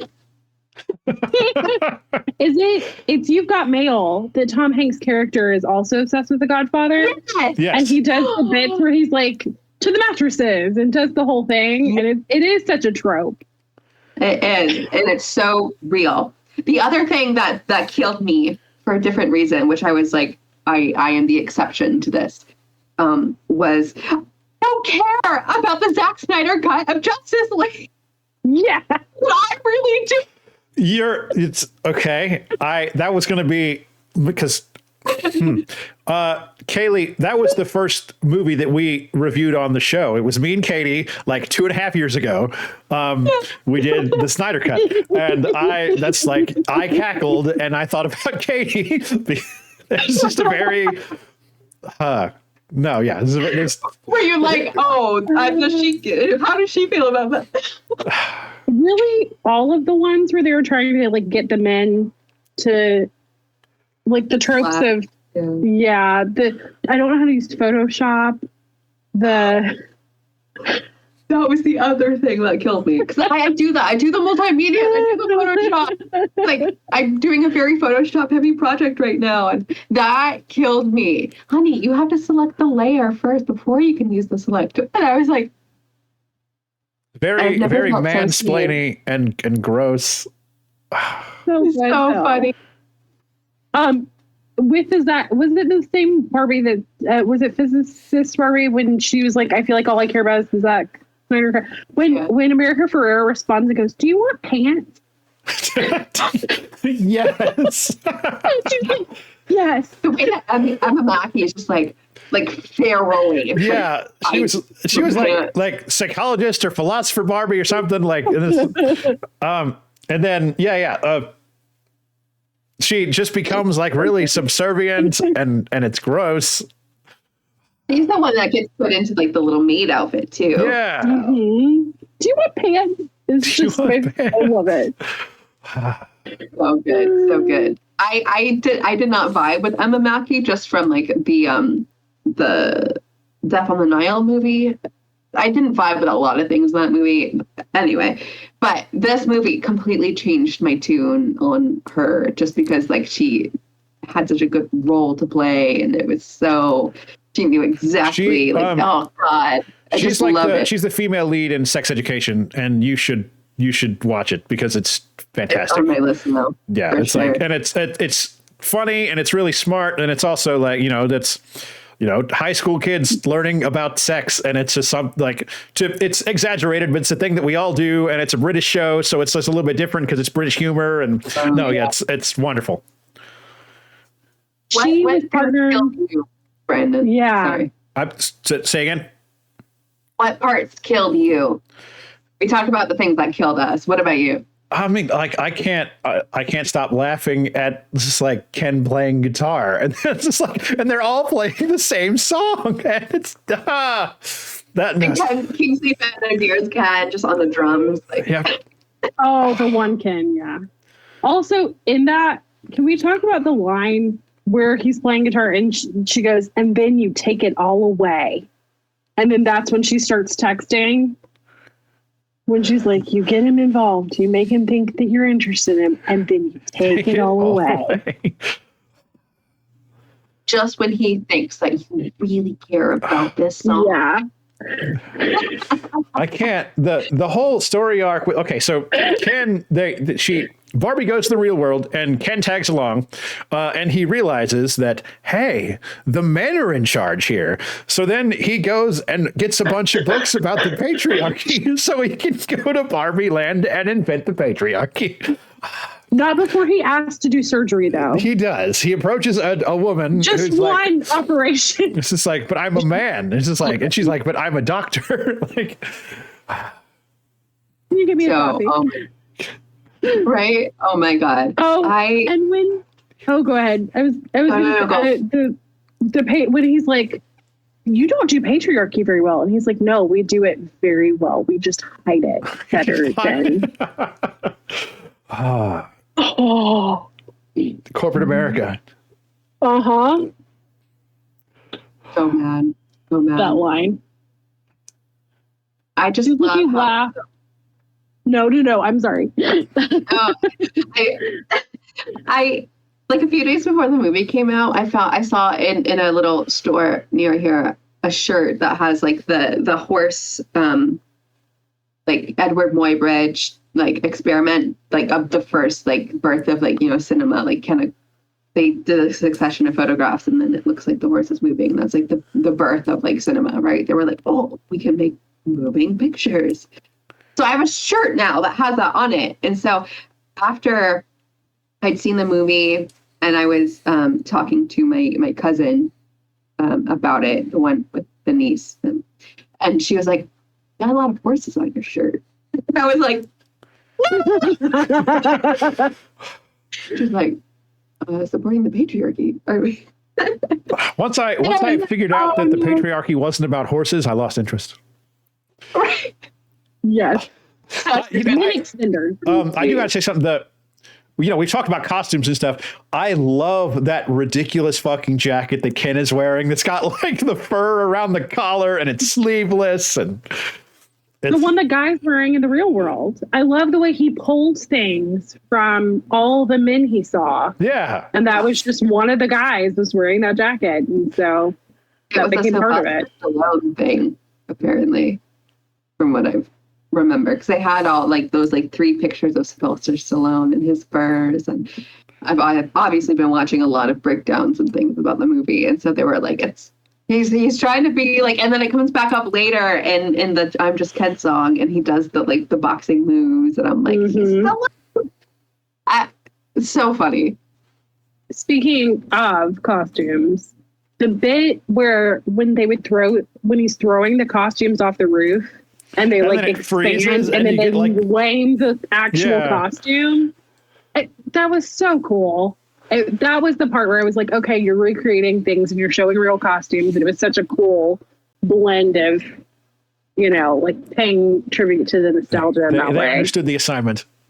Yeah. It was. They still have to make those costumes as well. Like, nobody wears them, but they made them. It was like the Amsterdam pajama something. Amsterdam pajama jammies. Something like that. Pajama jam. I don't know. It was great. Also, all the costumes for the crazy, like discontinued Barbies. I love that they had Magic Earring Ken, the controversial gay icon of the 1990s. Sugar Daddy. So good. You know, I tried really hard to find an Allen jacket that would be here in order to like in time to do this podcast, and it did not happen. I was like, you can get them, but I couldn't find one that would be here in time. So I was just like, Ken's buddy Allen. Get it and then wear it when we do our Pride and Prejudice breakdown. There we go. All his clothes fit me. When that was his rallying cry. All his clothes. My favorite takeaway is that like Alan killed a man. Yeah. I'm just like Michael Cera. Do the Kens die? When he was like, as soon as they figure out how to build that wall out, not just up. We're done for. I didn't notice at first, but apparently the sign says Ken at work instead of men at work. And that was a Michael Cera thing. He was like, this is a great opportunity that you're missing. Mm-hmm. He's like so tickled that it made it into the movie. Ken at work. And the horses book was a gift for Margot Robbie, one of her kin presents, because she was giving him kin presents every day. And one of them was the horse book, and then that made it in, which I love. I did not know that. That's so good. Yeah, she gave him a kin-themed gift every day, and it was like wrapped, and it would be pink. And one of them was the book about horses. And when he comes in, he's like, "I was just reading. It's that book." Yeah, like he goes to the library and he gets a stack of books about the patriarchy, but one down near the bottom is about horses. Because what if they're really running it all? They're min extenders. Also, that killed me. Sublime. What? Like, don't get me wrong, I loved it, but what was that? An improv. Probably, yeah. Yeah, no, it was. I know. I listened to an interview of them talking about it, and he would go back and just do a different thing every time. Oh God, I want to see all of them. Right. That's what they were saying. They were like, we need to release that. Or I think they were saying something like that. But and so they landed on Sublime. But I was like, who is this man to, like, out of all the things to pull out of his brain, of his repertoire of vocabulary, is Sublime. Just another reason why Ryan Gosling was the right man to cast. It's true. And you gotta have that long-term, long-distance, low-commitment girlfriend. Locked in. Locked in. I'm finally ready. He's like, so good. This movie resonates with me on so many levels. Except the Justice League comic. So I am cool. very, very invested in the Zack Snyder cut of Justice League. That makes one of us. For context, I'm developing a focus in my research on action movies as genres. So I have now made it my job to be invested. We could watch some better action movies than the Snyder Cut if you want. I mean, I'm aware, but also not all action movies have Henry Cavill in them. That's true. And most of the ones that do, he's not shirtless. I know. And the Zack Snyder cut doesn't have that atrocious mustache CGI'd on. That's also true. I've only seen the real one. Well, the Zack Snyder one is the real one. There's also the Joss Whedon one. I know. I've seen the terrible one. We've done that podcast already. Yeah. So oh man. Not that I was surprised really, because Greta Gerwig's work has always been very thematically complex, but Barbie is no different, and it all kind of like, it's really playful and funny until the last big chunk. And starting with that big music number with all the Kens, where the Barbies' big scheme is they want to distract the Kens by making them fight so that they can like reawaken all the Barbies who've been hypnotized by the patriarchy. And it's, it kind of starts with that. And I actually really liked, first of all, before I get to my real point, I thought it was hilarious how through this musical number, the Kens just all become best friends, even though they've hated each other the whole time. Yeah. So we kind of come to the end, and it's a really existential, like, who am I in this world? Who am I without you? And both Barbie and Ken are asking these questions, and it's like, it's just very poignant and very real. And it's like all of the nonsense it turns out to be nonsense. Like it's all very intentional. It's okay. So Ken felt very stifled and didn't, he wasn't happy with his place in Barbie land. So then he just like hella overcorrected.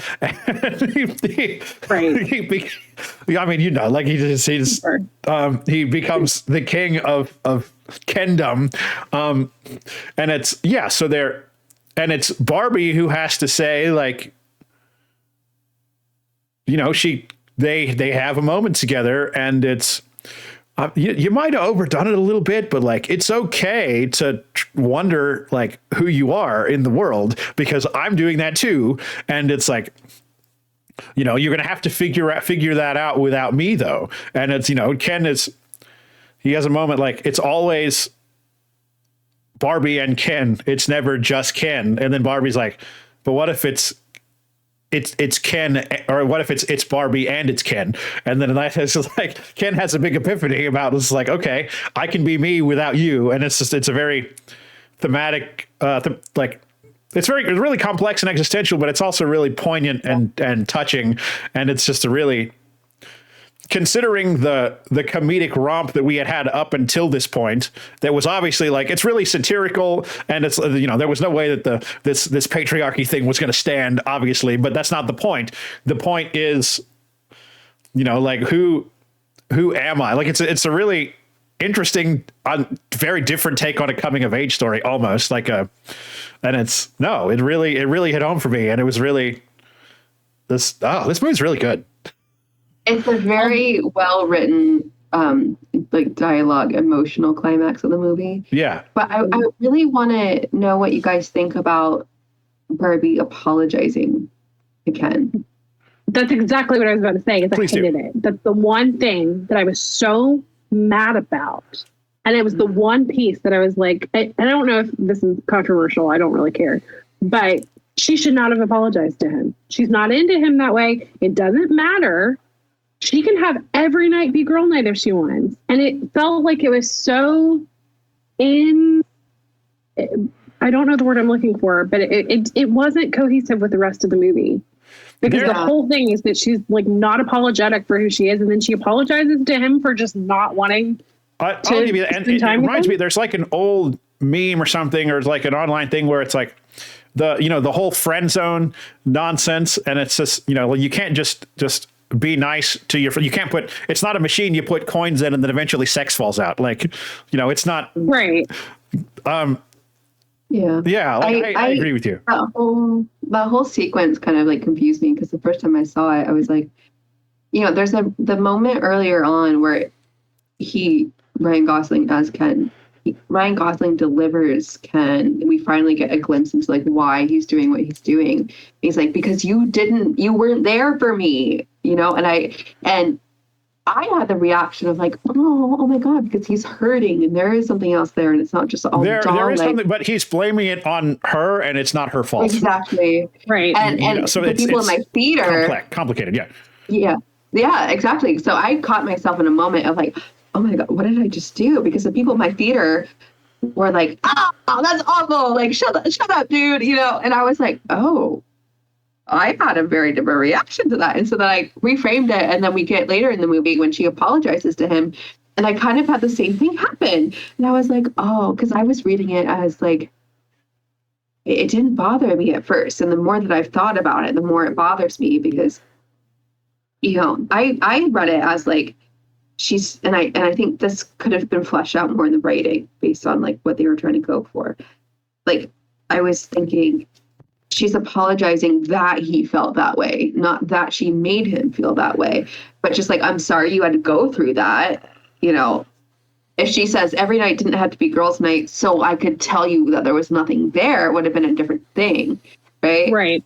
And I felt like that was more thematically what they were going for, but they don't do that. She just says, I owe you I think I owe you an apology. I'm sorry. Not every night, girls' night. And that has a very different connotation of like, just like, and that's exactly what she says, and so I'm just like, I hope that the intention is more like, I'm sorry you felt that way, even though there's nothing I could do about it. Maybe like my regret is that maybe I should have told you earlier on and been more straightforward. Mm-hmm. They were also in a Barbie land where that wasn't possible at that time. So it's a very complicated thing, but I think like being aware of the audience and the culture that you're putting that rhetoric into, I think that's why people, including myself included, I've come around to being very perplexed about why she apologizes to him the way that she does, and not just the fact that she apologizes to him, because I think it could have been handled very differently and still held emotion and a logic at the same time. It felt like she was apologizing for not throwing him a bone and like indulging his crush in her when she didn't feel that way. And that really kind of bugged me.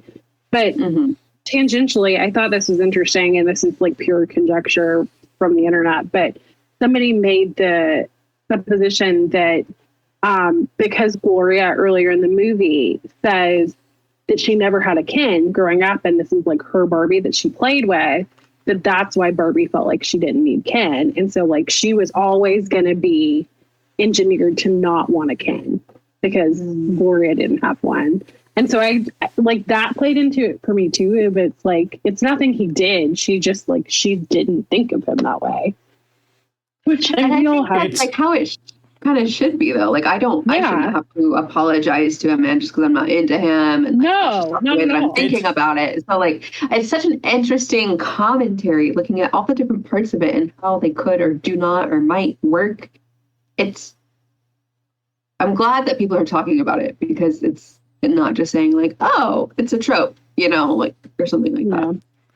It's okay to be an independent woman in the world who doesn't need a partner. It's okay if you need a partner, it's it's the, and I kind of agree with you. I'm not the one that should be commenting on this specific thing, but you're absolutely right. Like I think some of the stuff, particularly the who am I moments come through very clearly, but the resolution between Barbie and Ken is a little confused.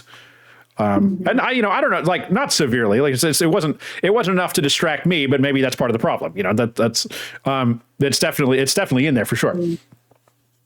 I mean, I think the rest of it from my perspective works, because Barbie is also just like she doesn't even notice that Ken's left her. And that's just like how in her own zone she is. She's like, okay, whatever, so I think they do a good job of like Margot and Ryan and Greta each knowing like the function of each character in the story. I agree. But in that moment, that's so pivotal where she's like, and they have this talk about like, how do we exist as two separate people and two separate genders with two different sets of expectations in this world separately? Like, and to handle that conversation by leading it in with an apology. Yeah. I don't know. It doesn't quite hit. I like your point about like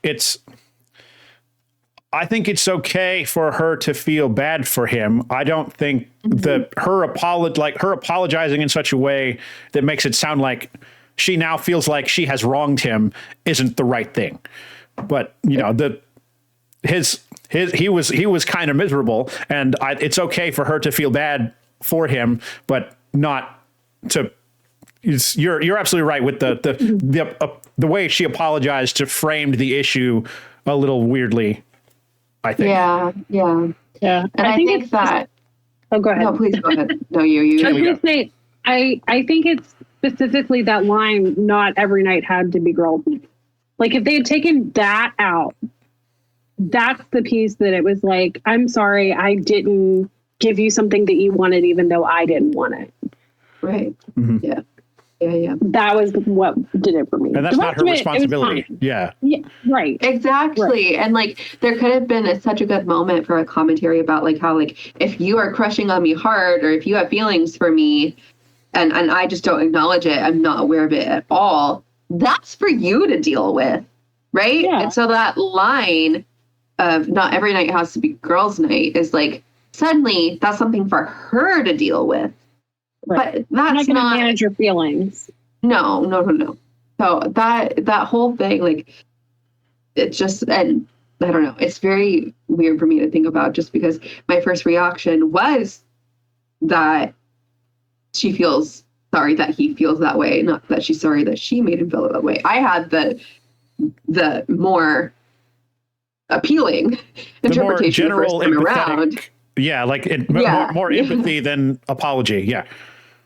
But the more that I saw it for a second time, and the more that I've seen it talked about and talking here, like it just doesn't sit with me as well. I'm like, there's a missed opportunity here to be very specific about the way that women apologize.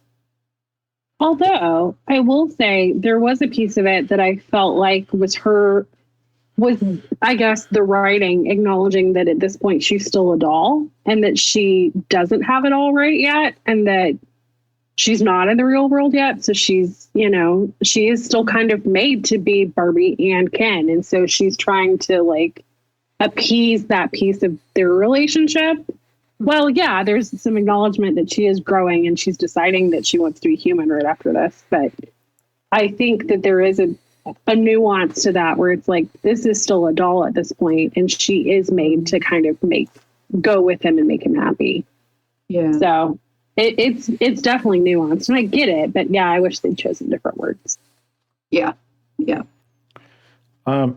There's one more thing I want to talk about, and it's America Ferrera's character. Barbie goes through, she has visions about this little girl playing with dolls and playing with her mom, and she kind of assumes that she's looking for the little girl when she goes to the real world to figure out what's up and why she's having visions about death. So she finds the little girl, and the little girl's, the kid's like, she's not a little girl, she's in high school, but the character's like, what the fuck are you doing here? And we come to find out she was actually she was seeing the girl's mom, played by America Ferrera, which I thought was a really sweet twist. America Ferrera is great in this movie, and it's like I love that this monologue about the ridiculous the ridiculous difficulty society places on women, and that's what they use to unlock the Barbies from the patriarchy. There's just the delivery is incredible, and it's just like the first time she says it, it's just like a rant because it should, that's right. That's what it is. It's wonderful. But it's, I don't know. It's amazing. There was something, it hit me hard too. I think there was something so funny in the comedic relief though of Margot Robbie's character going, great, you're going to have to say that all again. And putting it on the woman. Yeah. You just did this big emotional heavy lifting. Great. You have to go do it 70 more times to unlock all the Barbies. And I'm going to make you repeat all of this stuff that you just said. And I was like, if that's not being a woman, I don't know what it is. Right. I was sitting next to my mom watching this both times. And the first time she was just ecstatic, right? She was like, this is amazing. She's kind of clapping in the theater silently, just like this. And then my dad was trying to put her hands down. It was chill.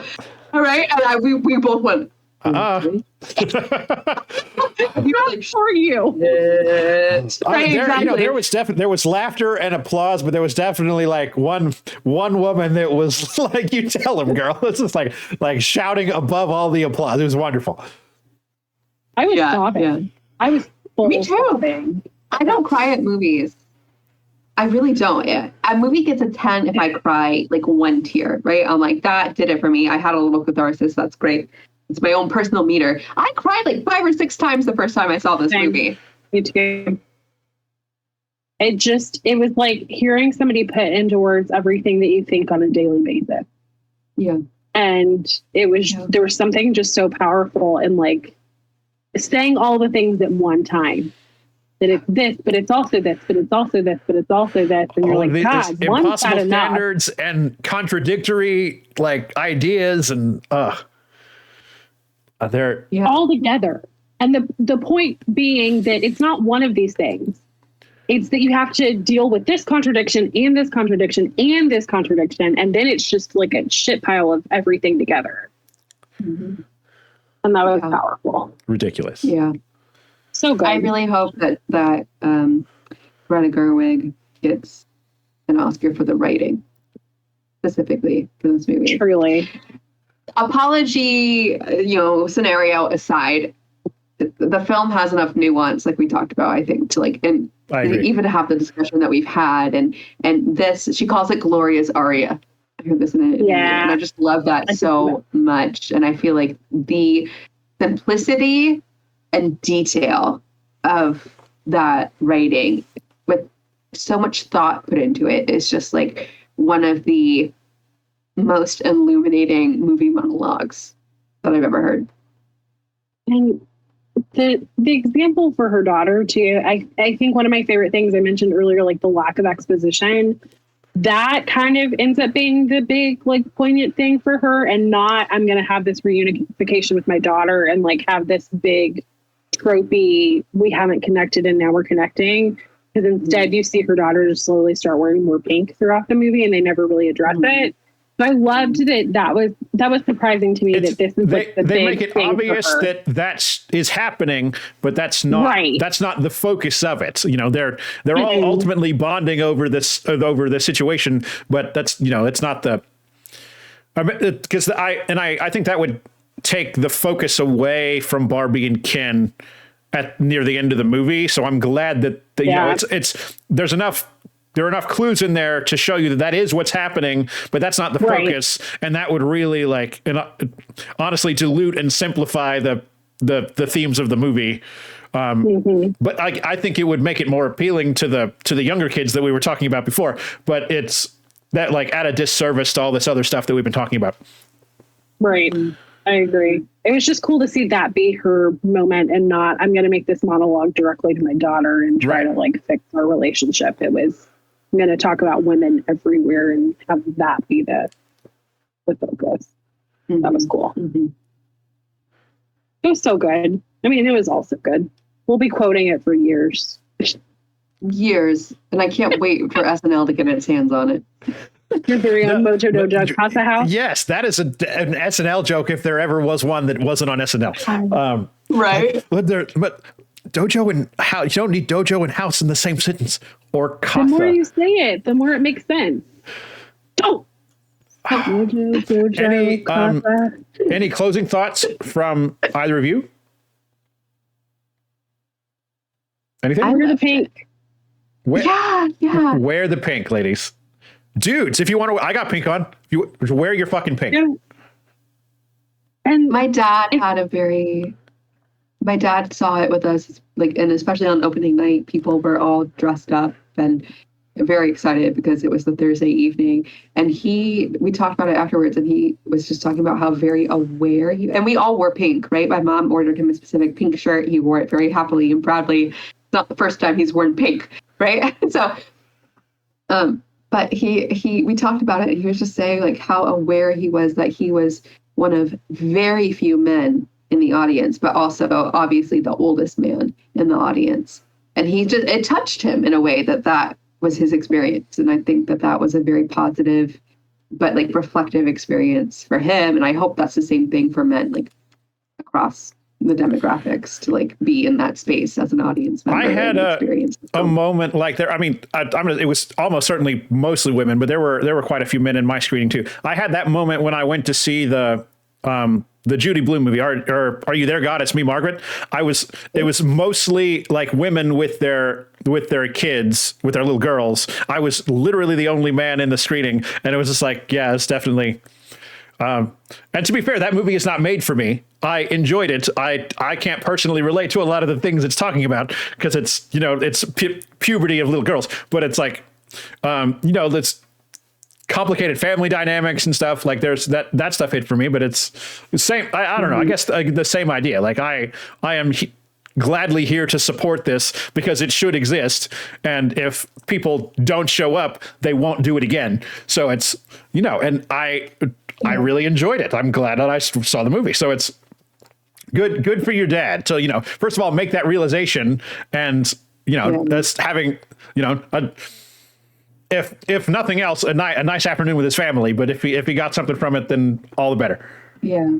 For context, like my dad is the reason I do what I do anyway. Because when I was a kid, we saw movies all the time, and on our car rides home, it would be, well, what about this part? And what did this mean? Was this thematic? Like, you know, and we would break it down. And so, like, I'm not surprised that he came away with that or was noticing those things. But just like for that movie in particular, to like just be aware and like take it all in stride, even when he was like, put your hands down. And we were like, how dare you? Just like be in that space, and for like men to put themselves in those spaces when, you know, they're not maybe like inclined to just go do it anyway, you know? So anyway, I love that this movie is for literally everybody. Maybe not 8-year-olds, but apparently they love it too. So I think I would just say, my husband and I both went and saw this, but separately because we have a tiny one. And I went and saw it first, and then he went and saw it the next night. And he came away and said, there were pieces where I have a very feminist ally husband, like he's great. But he was like, I cried because like, I see you go through these things, and I know you vocalized these things. And I think my thing to any man going to see it would be like, if you feel like you don't understand, this is the movie that's going to help you understand, because it's put so succinctly and so wholly encompassing the entire female experience. And like, not even touching on the supersized experience of women of color. Like that would be a whole nother movie, but just in general, if you're wondering what it's like, this is a great way to kind of do that. And if you see something that the kids are doing and you're doing it, stop doing it. Yeah. If the kids are doing tone it, it you down. shouldn't do it. If you play guitar at women for 4 hours, maybe pick up the flute. Or pick up the flute is not the right thing. You should, No. if you want to play the flute, but it's not you do that, but it's not the solution to this problem. Hey, if you want to play your guitar, do it. Don't don't just grab somebody and sit them in front of you and stare at them while you strum your guitar strings. Don't think that's a great date idea, right? No. Like that's the point. That's don't the woman is not interested in there just watching you play the guitar. She's bored. Also, if you're going to ask her to go see The Godfather, don't talk through it and explain it to her. Ask her if she wants to. Not, oh my God, you have to see The Godfather. You haven't seen it? Oh my God, you have to. Hey, have you seen it? Do you want to watch it? Do you know it's very gruesome? Because let me warn you about that too. Right. Yeah, there's violence against horses and people and explosions, and it's a lot. In terms of the Justice League thing, do you like action movies? Do you see a lot of action genre? Oh, well, how do you feel about this section? And then you'll know. Don't assume that she's very interested in it. Yeah. The how-to movie. On that note, I think it's safe to wrap up. It's it's obvious that we all really liked and I loved this movie. It was a big surprise, and I walked in expecting to like it. Greta Gerwig has not just disappointed me yet, but it's everything. Kaylee just said it. It's like everything you could possibly need to know about the female experience, basically. And it's all, it's boiled down into 2 hours. It's easy to digest. It's hilarious. It's so smart, and it does all the things. It's like, yeah. On that note, I really appreciate you guys both being here. Thank you very much. And as always, guys, thanks for watching. If you want to hear more, don't forget to like and subscribe. My name is Brandon. I'm Engine25 on all the things. Sometimes there's an underscore at the end. You can find us on YouTube and podcast services by searching Engine25 Reviews, no space in Engine25. We'll be back soon with a new review. And until then, go watch a movie.